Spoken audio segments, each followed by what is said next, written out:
All right, good afternoon, everybody. This is the Build Real-World Apps with Flutter, Firebase, and Gemini Coding Exploration. My name is Chris Thompson, and this is my colleague Cynthia Jiang. We're both software engineers working on the Firebase team at Google.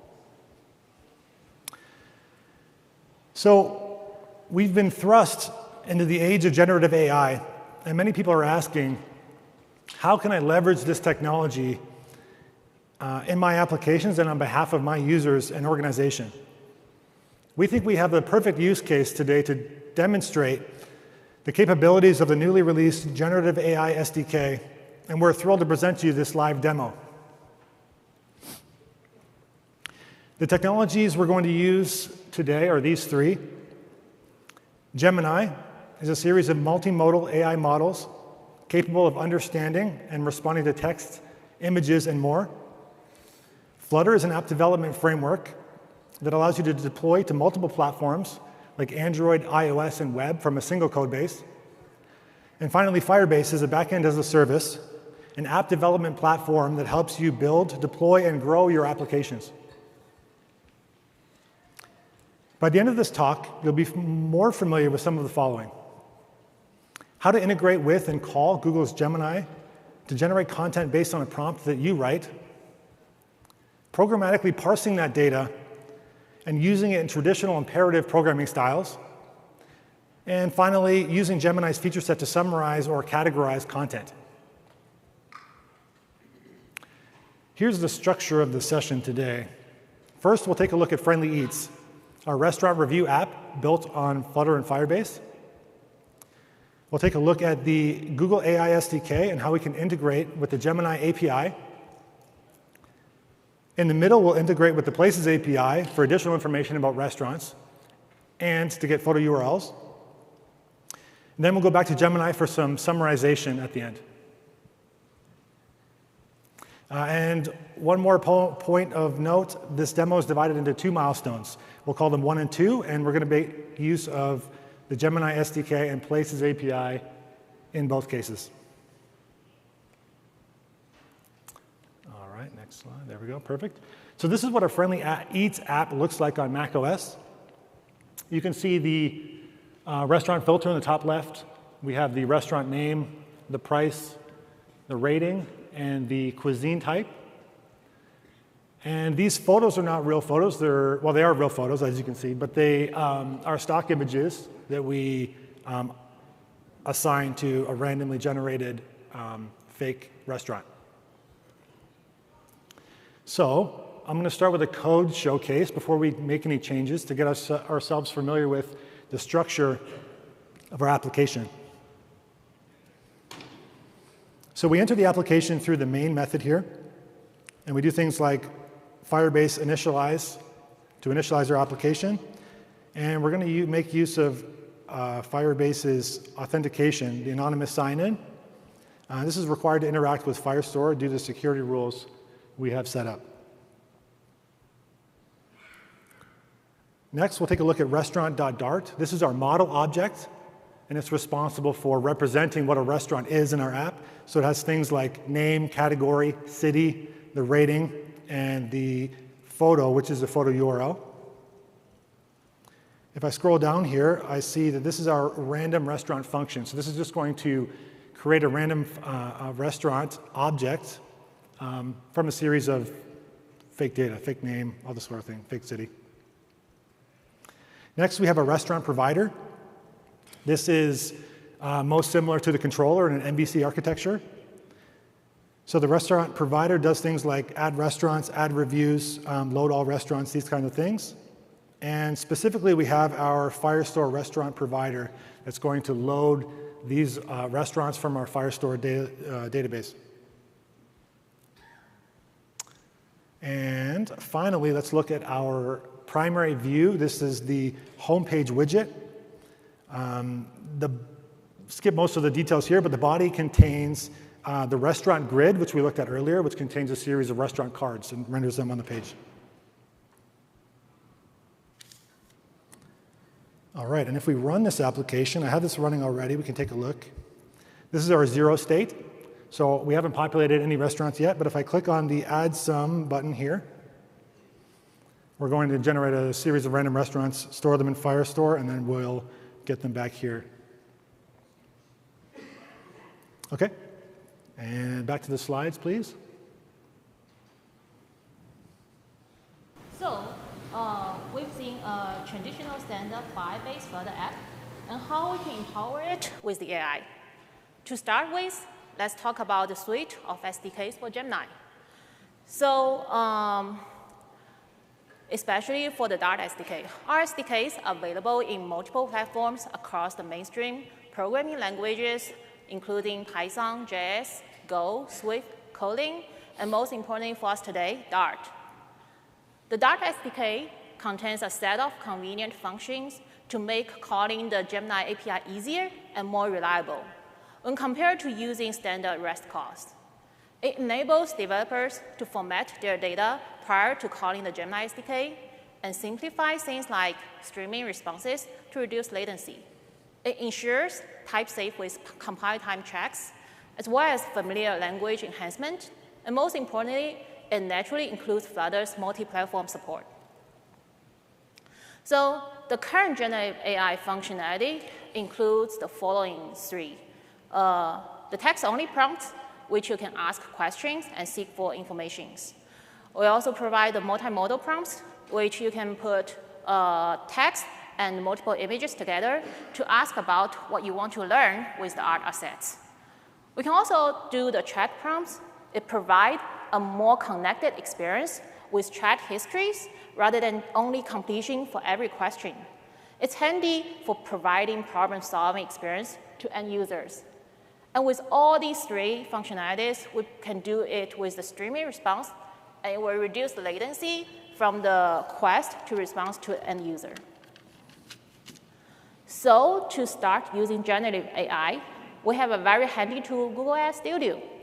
You can find it at ai.google.dev. Google AI Studio is a place you can test your prompts, quickly adjusting configurations like temperature, model variants, and safety settings, etc. You can tune your all-model checkpoints with example prompts. For this demo, we're only interested in the API key that we can obtain in the Google AI Studio. I'm going to make a moment to say a little bit more about this API key that we're getting. The API key is tied to your account and has 15 requests per minute and 1,500 requests per day for free, and pay beyond that. That means you will want to be careful not to share this API key to too many people. If you want to use this in production, use the Vertex AI SDK, and we'll cover more about that later. Next, let's discuss our first milestone with the generative AI that we intended to complete today with our Friendly Eat app. The step we'll start with today is calling Gemini to get a list of restaurants. We'll get a name and address for some real restaurants in Las Vegas. This might make you suspicious, and for good reason. How do we know the model isn't going to make up a set of fake restaurants that ruin the app? Gemini uses its knowledge corpus to do something called knowledge grounding. Grounding the process of providing additional information to the model to increase the accuracy and reduce the chance of fake response. And Gemini will do that for us automatically. And then we're going to pull out the piece of data that we care about from the model, like the name and address to display. And for the next step, we're going to call in the Places API that will allow us to get a photo for the restaurant to display. But you might wonder, we could have done this in reverse, right? We can start it with the Places API, so we can just get the locations, and then we call Gemini to get descriptions and analyze the comments or user ratings about the restaurant. But that will work. But today, we decided to showcase Gemini's knowledge base and demonstrate a flow that's applicable to more than just restaurant and maps. You can imagine ask Gemini about other topics like hotels or sightseeing spots with minimal change to the code, just a few iterations on the prompts. And here's the quick review of the Places API that we're leveraging today. This API has a free trial, and the price depends on the API call and the fields that we selected to ask. The API method we're using are just searching, which is going to let us get more details about the restaurant. The details will help us get a list of photos for each restaurant. And the Photos API let us convert photo reference into image URLs that we'll be using to download photos. And all these callings will be reflected in our final demo. So with that, let's discuss our prompting strategy for getting the sets of the restaurant in Las Vegas. At first, I may just ask something like, give me a list of the restaurants. This is OK, but it's not clear and not useful for our application, because I don't know, just with the list of the names, what can I do? So I'll try generate a list of restaurants with the response in JSON. It's better because we're organizing the information that's coming back from the model. But I need to know the structure of the JSON in order to pass it. So we need to tell the model exactly what kind of information we're expecting. So let's create a list of restaurants with response in JSON with the following attributes. Since we specify the format and attributes, we will get back a list of JSON objects that we can pass in our web. If this is not enough, we can go even further and try one-shot or multi-shot prompting, where we can provide actual JSON examples. So let's see more of the code. First, to add the Google Generative AI SDK into our Flutter app, we need to include that in our PubSpec configurations. So here's the place. And then we created a restaurant AI provider, which extends from the Firestore restaurant provider that Chris just introduced. So in this way, we can reuse a lot of functionalities that we already have to talk to Firebase storage and the Firebase Firestore. So we are going to import the package with the Google Generative AI.dart. And then we need to use the API key that we just obtained from the Google AI Studio. So to actually using the Gemini model, we need to create an instance of the model that we pass in the name. Here, we're using the Gemini Pro, and then we pass the API key. And in the send prompt functionality, we just like tell the model that this is the prompt content that we want to tell, and the message will be the thing that we type in the app. So with the current first configuration, we just want to log the content that we get back from the model. So in the homepage, we need to add somewhere to type in our prompt. So to make things easy, I just created this ahead of time. And let's rely on the Flutter's hot reloading to add that into our app. So let's say list 3 restaurants in Las Vegas. Let's see what's it gonna come back to us. So that was fast. The model say, hey, I'm just going to give you these 3 famous restaurants in Las Vegas. So as we already said, that's not enough because we don't know how to deal with this restaurant list. So we just add a format in our prompts with a response in JSON with the keys of all this information that we care about. And let's see how that's going to tell us.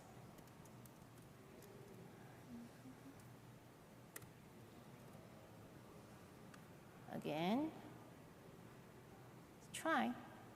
So the model definitely needs more time to think about it, but it also comes back the result pretty quickly. We have the name, we have the ratings, we know what kind of restaurant that is, and with all the other informations. So because we already have these informations, we can easily pass them and create a restaurant object to show in our app. Let's do it again. And finger crossed. Ta-da!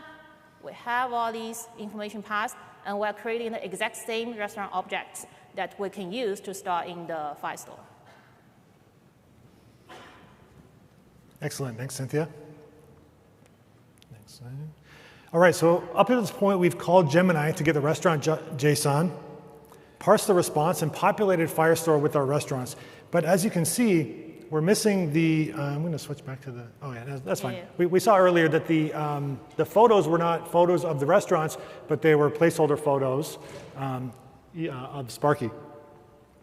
And so, what we want to do as our next step of milestone 1 is fetch some of those images using the Places API, various Places API methods, so we can populate our restaurants correctly. So let's start off with our restaurant AI controller. Let me close this and get some space back. Okay. So we've introduced 2 additional methods after our send prompt method. They are getPlaceID.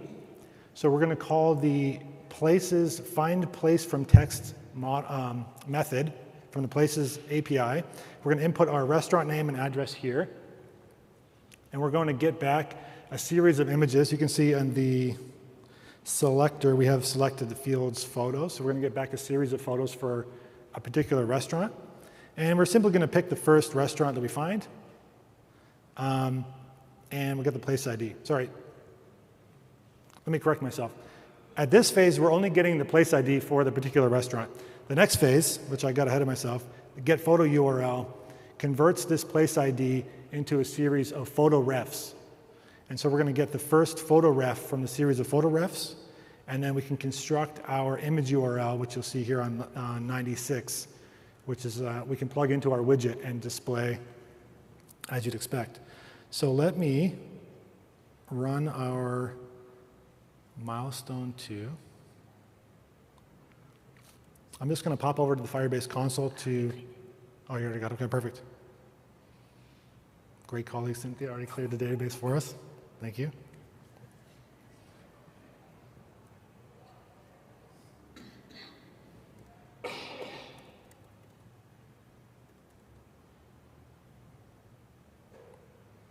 Okay, so we have a fresh slate, and we're going to do list of restaurants in Las Vegas. I'm going to open the console here on the bottom so we can see what's happening. Okay.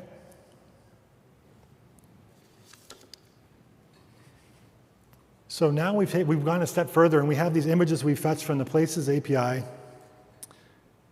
But one thing we should notice here is that these images are not necessarily of food, but of the establishments themselves. So you can see, for example, Gordon Ramsay Steak is a dining room.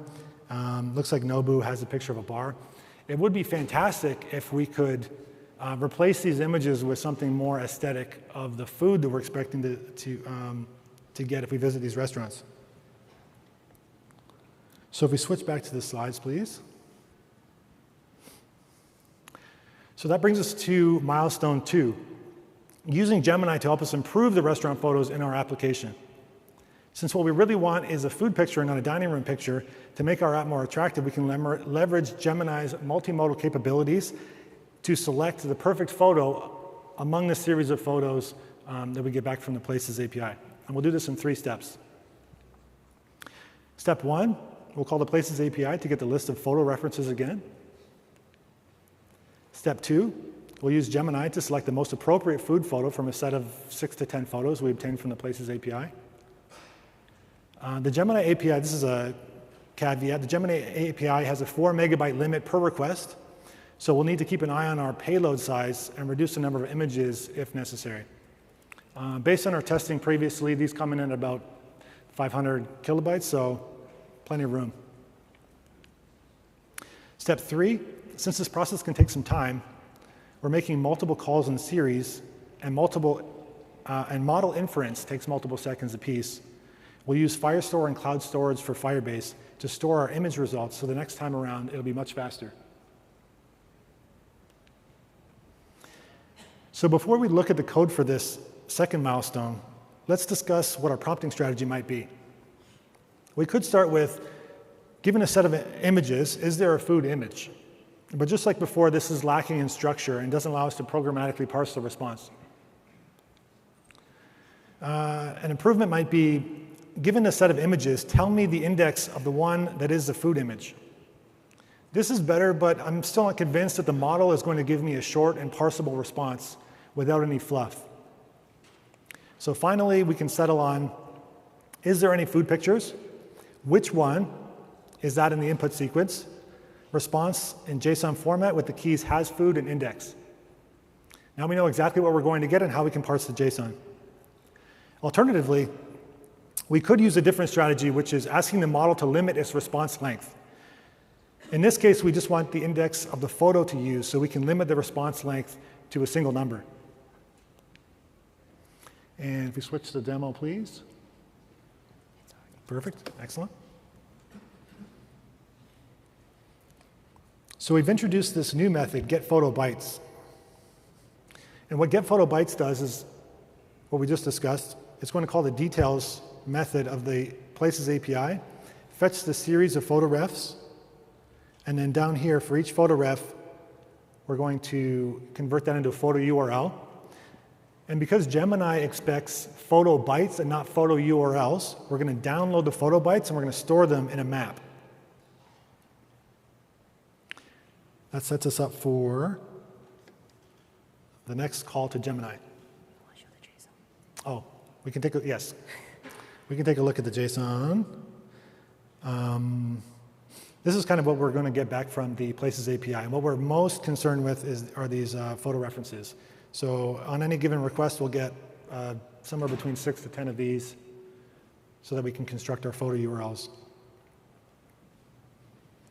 So, which get us into our final phase. And let's see. So in the previous function, we got all the photo bytes. So we pass it into our getPhoto URL function. So this is the photo map with all the photo data already loaded inside the value. And we also need to pass in the vision model, which is the multimodal that we created with the Gemini. So this one will accept both of the text prompt as well as multiple assets. So we want to store that into the storage, so we don't need to ask the model every time when we run the app to get the instance. So we're going to use the place ID as the reference of the picture, and then we are constructing those photo data into the data part, and then we'll have the text part as the text prompt to ask the text we discussed before, is there any food pictures? Which one is that? And give the response with the JSON format. So we're going to construct it as the multi-prompt content, and then we are going to ask the vision model to generate the response, and then we're going to pass it to get the food picture index if it has it, and then we'll have the index and use that as the entry to put it up into the Firebase storage. And then we're going to assign this food photo URL to the restaurant object so we can show it in the demo. So let's just see. We might need to. Yeah, you want to clear. Yeah. Give it some time to boost up.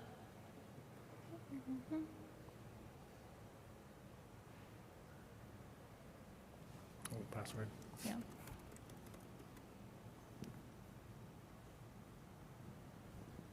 So let's just see how the model is going to.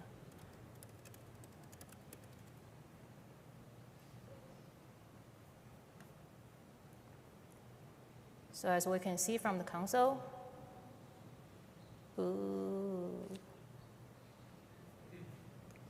Oh. Uh-oh. So something was wrong here. We do this on purpose so you guys know it's a live demo.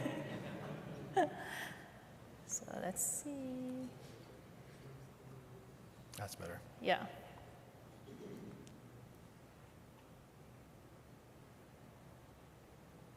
So it's in the, what's going on, or what's running in the background is we're getting the list, we're getting the information, and then for each restaurant, we're grabbing all the photos, and we're sending the photos, photo pictures into the model, and then get back the final result that we want.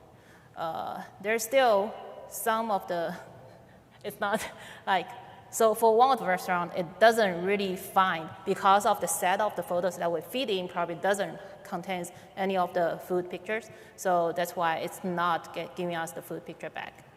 So the hiccup beforehand is, even with the JSON format, sometimes it's in our code, we do not do a very robust check of the format of the JSON coming back. So we need to, when we're actually using that in our production app, we need to do more of the checks to making sure all the JSON response is being able to pass nicely. So let's switch back to the slide. So now that our application is complete, let's remind ourselves how we did it.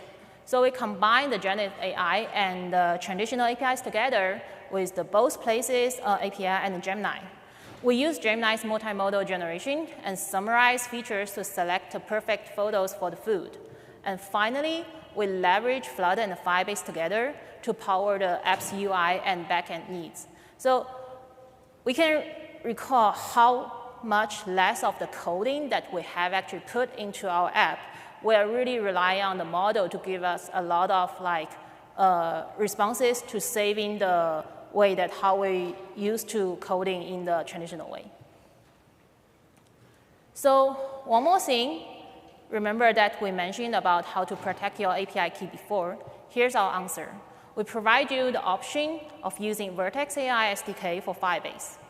Google AI Studio and Firebase provide an excellent platform to learn about and experiment with Gemini models.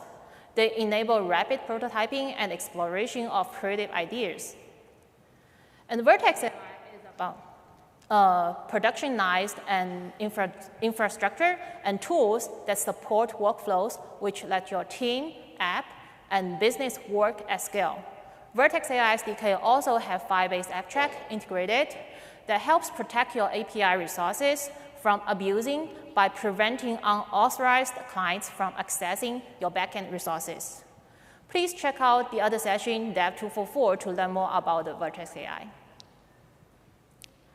So here's the wrap-up of our talk. There's a few more slides that we would like to have you to go through.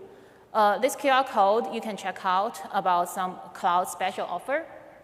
I'm going to pause a little bit for this. And please file your feedback for this session in the next app. It's super appreciated. Well, thank you, everyone.